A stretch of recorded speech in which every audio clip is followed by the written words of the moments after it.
السلام علیکم۔ SM Islamic Urdu میں آپ کو خوش آمدید۔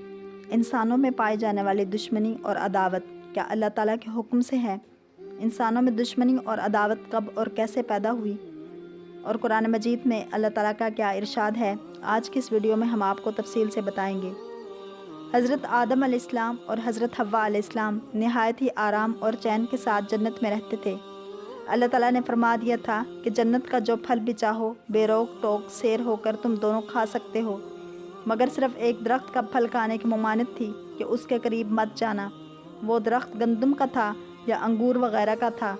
چنانچہ دونوں اس درخت سے مدت دراز تک بچتے رہے، لیکن ان دونوں کا دشمن ابلیس برابر طاق میں لگا رہا۔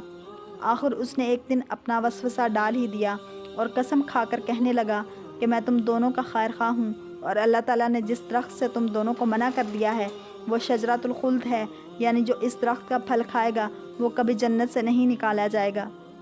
پہلے حضرت حوا علیہ السلام اس شیطانی وسوسے کا شکار ہو گئیں اور انہوں نے حضرت آدم علیہ السلام کو بھی اس پر راضی کر لیا، اور وہ ناگہاں غیر ارادی طور پر اس درخت کا پھل کھا گئے۔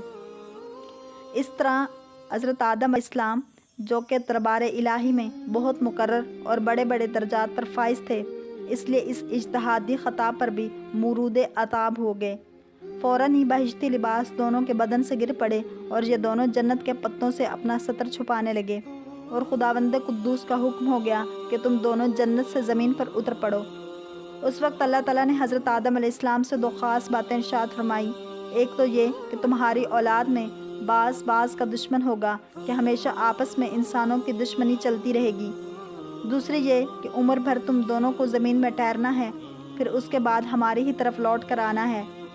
چنانچہ قرآن مجید میں اس واقعے کو بیان فرماتے ہوئے اللہ تعالیٰ ارشاد فرماتا ہے، ترجمہ: تو شیطان نے جنت سے انہیں لغزش دی اور جہاں رہتے تھے وہاں سے انہیں الگ کر دیا، اور ہم نے فرمایا نیچے اترو، آپس میں ایک تمہارا دوسرے کا دشمن، اور تمہیں ایک وقت تک زمین میں ٹھہرنا اور برتنا ہے۔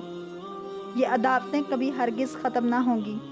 اس ارشاد ربانی سے یہ سبق ملتا ہے کہ یہ جو انسانوں میں مختلف وجوہات کی بنا پر عداوتیں اور دشمنیاں چل رہی ہیں، یہ کبھی ختم ہونے والی نہیں۔ لاکھ کوشش کر لو کہ دنیا میں لوگوں کے درمیان عداوت اور دشمنی کا خاتمہ ہو جائے، مگر چونکہ یہ حکم خداوندی کے باعث ہے، اس لیے عداوتیں کبھی ہرگز ختم نہ ہوں گی۔ کبھی ایک ملک دوسرے ملک کا دشمن ہوگا، کبھی مزدور اور سرمایہ دار میں دشمنی رہے گی، کبھی امیر اور غریب کی عداوت زور پکڑے گی، کبھی مذہبی اور لسانی دشمنی رنگ لائے گی، کبھی تہذیب و تمدن کے باہمی ٹکراؤ کی دشمنی ابھرے گی، کبھی ایمانداروں اور بے ایمانوں کی عداوت لگی رہے گی۔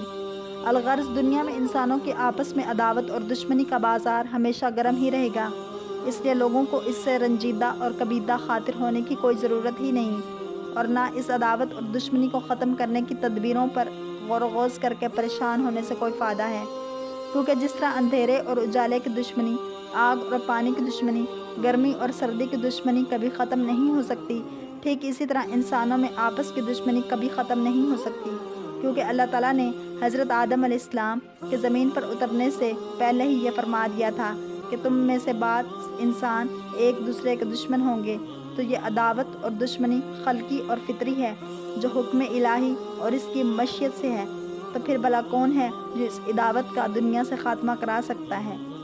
اگر آپ کو یہ ویڈیو پسند آئی ہے تو لائک، شیئر اور سبسکرائب کرنا مت بھولیے، تاکہ ایسے ہی اسلامک ویڈیو آپ تک پہنچتی رہیں۔